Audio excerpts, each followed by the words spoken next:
En 2022, j'ai acheté quelques montres. Alors certaines ont déjà fait l'objet d'une vidéo dans cette chaîne. Et si je trouve qu'il est un peu tôt pour vous montrer toutes les montres que j'ai dans ma collection, il me semble important de vous parler de celles que j'ai le plus portées en 2022. Et ça tombe bien parce que c'est aussi celles que j'ai achetées en 2022. Du moins une partie. Alors, on est presque fin janvier, donc c'est un peu comme souhaiter la bonne année, hein. On peut jusqu'au 31 janvier faire un bilan sur 2022. Je vois que toutes les chaînes horlogères francophones et anglophones font ça. Donc, j'espère que ça vous plaira. Bienvenue dans Barillet.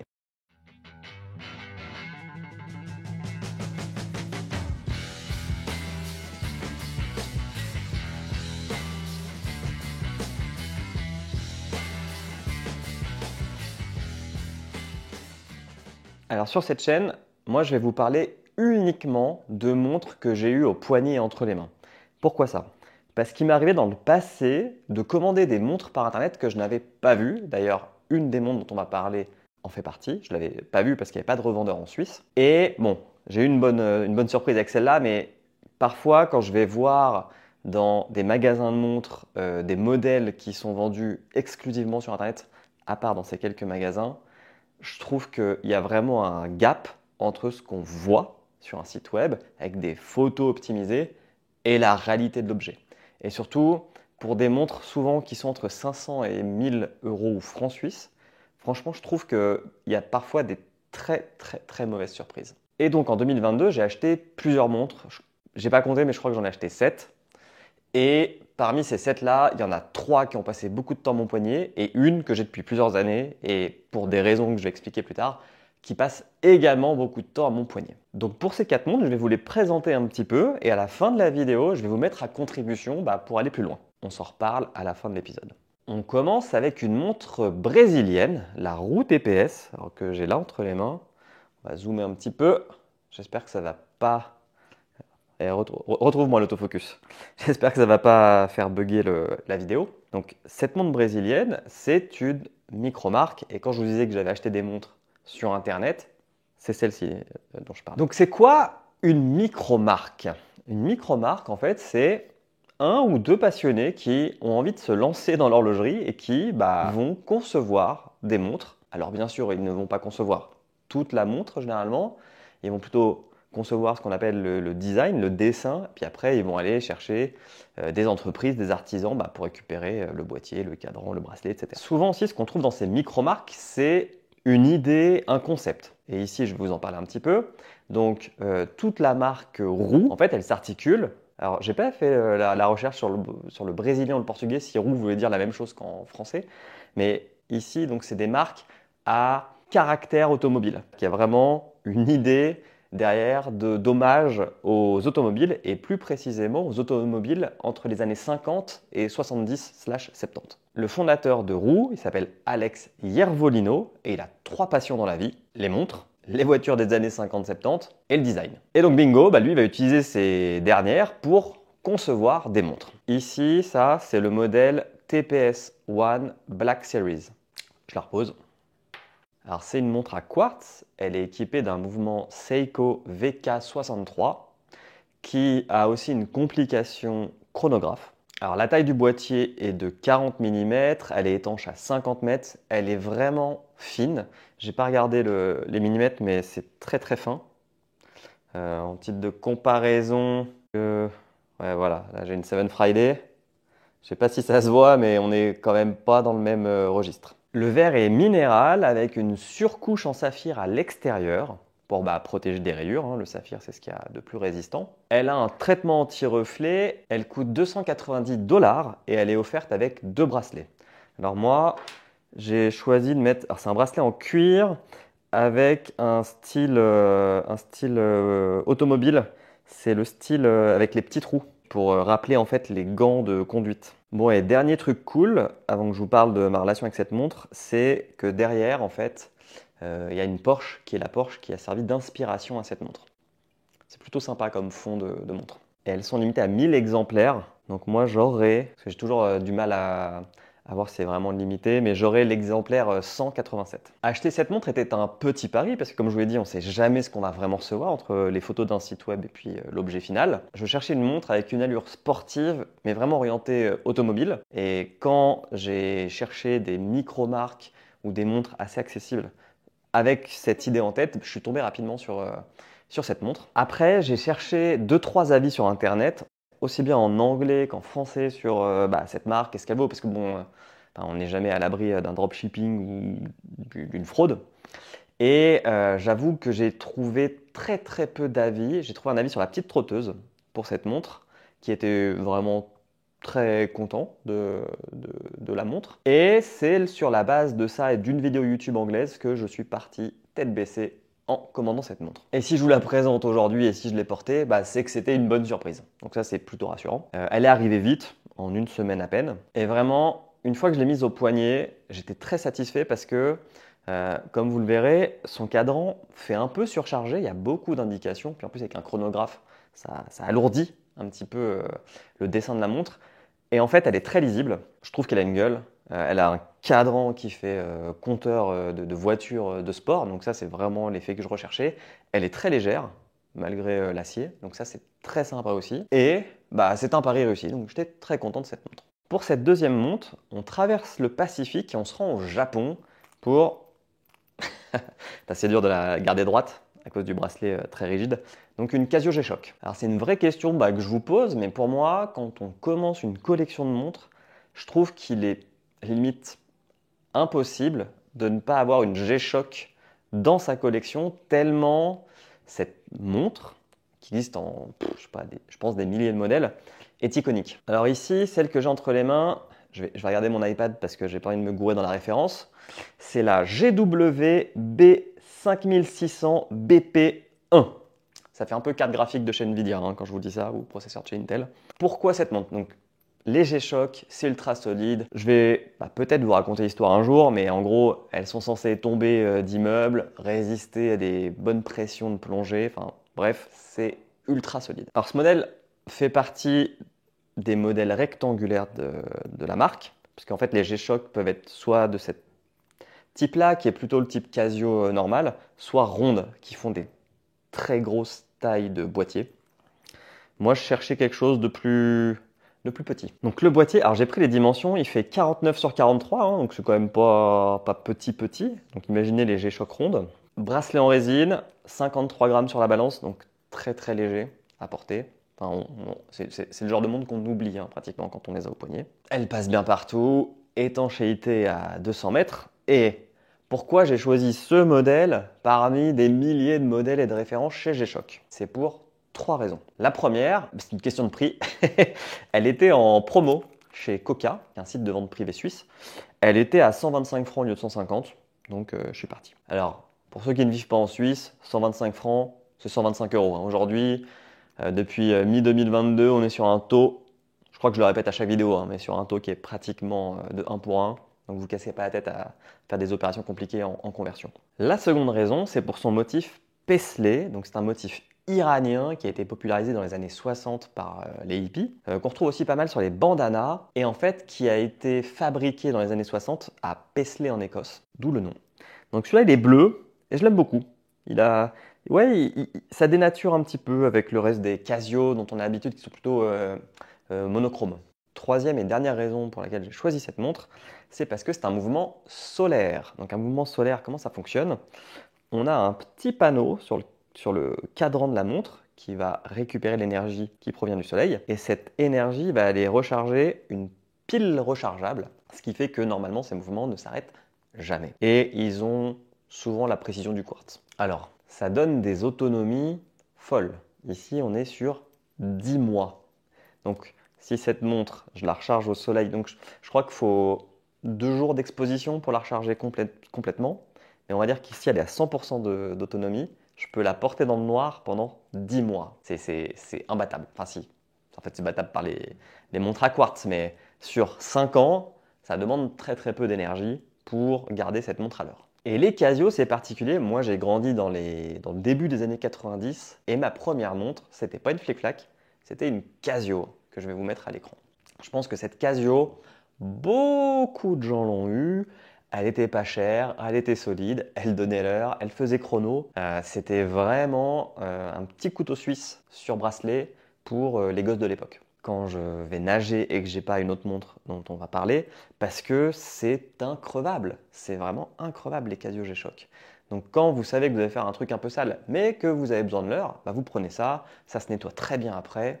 Franchement, elle est nickel. C'est la montre que j'appelle la montre pas prise de tête. Troisième montre, celle-là elle fait un peu plus de bruit et un peu plus lourde. C'est la Tag Heuer Formula One édition Red Bull 2021. Alors c'est la première que j'ai achetée début 2022. Cette montre, ça a été mon petit plaisir de l'année. J'en suis très content. Je la trouve magnifique, bien sûr. Alors Tag Heuer, c'est une montre assez mythique pour moi, qui est aussi grandie en regardant la Formule 1 et à l'époque où Tag Heuer était le chronomètre officiel de la Formule 1.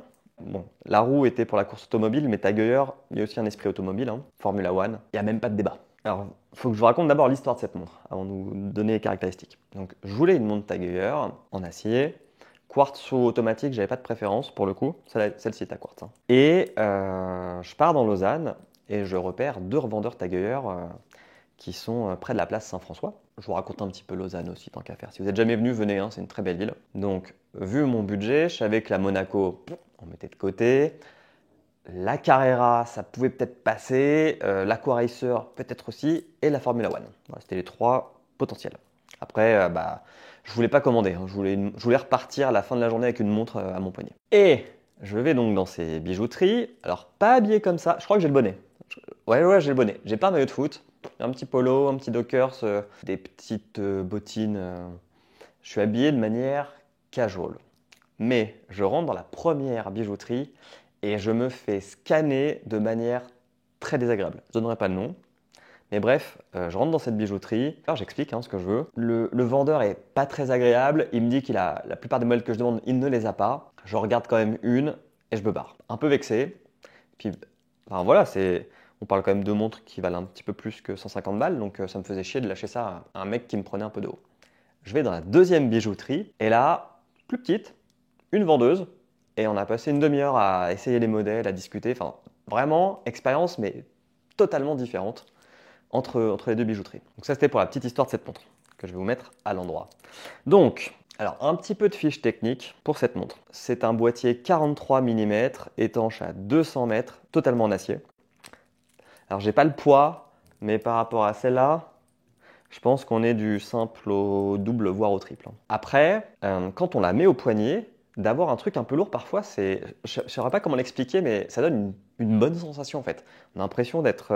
je vais faire une analogie un petit peu bizarre, je ne sais pas si vous avez déjà fait du tir, mais quand vous prenez pour la première fois un pistolet à point dans la main, c'est très lourd, il y a une sorte de mystique par rapport à cet objet. Et j'ai retrouvé un peu la même chose avec une montre. Alors, les montres ne tuent personne, c'est mieux. Mais voilà, il y a une sensation qui est différente. C'est un mouvement à quartz, chronographe au 10e de seconde près, et je trouve le déclenchement du chronographe, quand il se remet à 0, vraiment très très cool.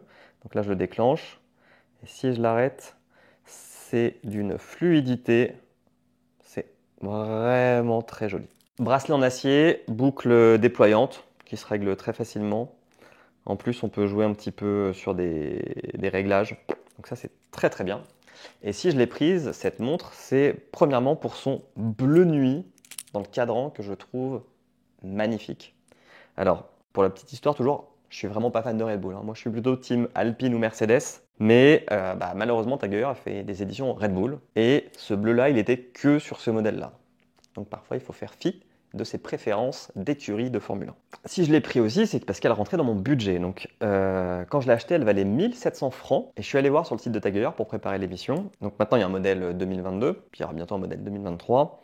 Le modèle qui est actuellement en vente sur le site de Red Bull, il est à 2200 francs. Donc je ne sais pas pourquoi. Enfin, si, il y a des éléments géopolitiques qui ont fait que certaines ressources sont plus rares que d'autres. Je ne sais pas pourquoi cette montre a pris, c'est pas elle qui a pris 500 balles, mais pourquoi le modèle a pris 500 francs d'augmentation. Et en sortant de la boutique et quand j'ai mis cette montre, je vous assure que j'étais super fier. J'étais trop content de ma montre, j'étais trop content d'avoir ce petit bout d'acier au poignet. Ça a fait ma journée. Quatrième et dernière montre, la seule que je n'ai pas achetée en 2022 mais qui passe beaucoup de temps à mon poignet.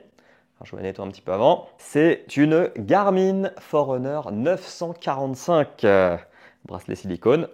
Alors, je sais pas si vous attendiez à avoir ce genre de montre dans une chaîne horlogère, mais c'est vraiment une des montres que j'ai le plus portée parce que je fais pas mal de sport et qu'elle est comme la Casio G-Shock, elle va partout et en plus elle a le tracé GPS. Alors, c'est pas clairement la plus jolie montre, même si je trouve que moi je travaille en banque, de plus en plus je vois des gens qui ont un Whoop à droite et une Garmin à gauche. Je ne sais pas si c'est un signe extérieur d'activité. Il y a de plus en plus de gens qui ont des montres sportives à leur poignet, qui les portent comme si c'était une montre un peu plus normale et habillée. Alors c'est une montre en plastique renforcé, de ce que j'ai compris sur le site de Garmin. Le verre est en Gorilla Glass. Donc le Gorilla Glass, c'est ce que vous trouvez sur vos écrans de téléphone normalement. Les iPhones sont équipés en Gorilla. La mienne, pour le verre, j'ai remis, et alors ça se verra quand je ferai des gros plans, mais j'ai remis une protection, comme on peut mettre sur les téléphones, par-dessus parce que je l'emmène vraiment dans des bonnes conditions. Et puis ça se voit, il y a une énorme rayure sur le verre, enfin, sur la protection du verre. Donc si vous achetez ce genre de montre, je vous conseille vraiment d'acheter sur un site tech. Ça vaut 2-3 francs, 2-3 euros, une protection qu'on colle et qu'on enlève au bout de 1 ou 2 ans, quoi. Elle a une réserve de marche qui est comprise entre 10 heures si vous faites du GPS et de la musique et le Bluetooth et les notifications. Et elle peut s'étendre, et puis que vous courez, enfin que vous êtes en activité, et elle peut s'étendre jusqu'à 2 semaines selon le constructeur, si on ne s'en sert que pour la montre. Qui, je pense, est vrai, mais quand on court, enfin quand on fait du sport à peu près 2 fois tous les 3 jours, on la recharge, je dirais 1 à 2 fois par semaine. Alors, le truc qui est chiant, c'est que c'est un connecteur propriétaire Garmin. Pour un câble en plus pour la recharger, c'est pas de l'USB-C, c'est pas du Lightning, quoi. Au niveau des fonctions, pareil, je vais regarder mon iPad parce que je vais pas les apprendre par cœur, mais il y a GPS, moniteur de fréquence cardiaque, gyroscope, altimètre. Il y a énormément de choses. Et si j'ai pris le modèle Forerunner par rapport au modèle Phoenix, qui est une autre gamme de montres sportives chez Garmin, c'est parce que je n'ai pas besoin de l'écran tactile sur ma montre quand je fais de l'activité et qu'elle est un peu moins grosse que la Phoenix. Voilà, aussi, c'est avéré que sur les Phoenix 5, la puce GPS était vraiment nulle. Ce qui fait que Forerunner était beaucoup plus précise. Et il n'y a rien de pire que quand vous revenez d'une rando, d'un trail, d'une course, d'une sortie vélo, et que votre GPS, il vous a fait... Vous savez, c'est quand vous regardez les traces et puis ça fait des sortes de triangles comme ça, c'est horrible. Son prix, elle est à 500 francs de base. Ça peut monter à 600 si vous voulez qu'il y ait la data dedans. Pourquoi pas, enfin, c'est pas mon délire, mais voilà. Très très bonne montre. Elle, je l'ai achetée il y a 3 ans, non 2 ans, en 2021. Et c'est solide comme pas possible. Ah si, le dernier truc qu'elle intègre et qui est très important, on peut mettre une carte bancaire dedans pour faire du sans contact. Quand vous faites des grandes sorties et que vous arrivez dans une gare et qu'il y a un distributeur sans contact, un petit coup de montre, prenez votre Twix, vous repartez. C'est plus utile que ça en a l'air, vraiment.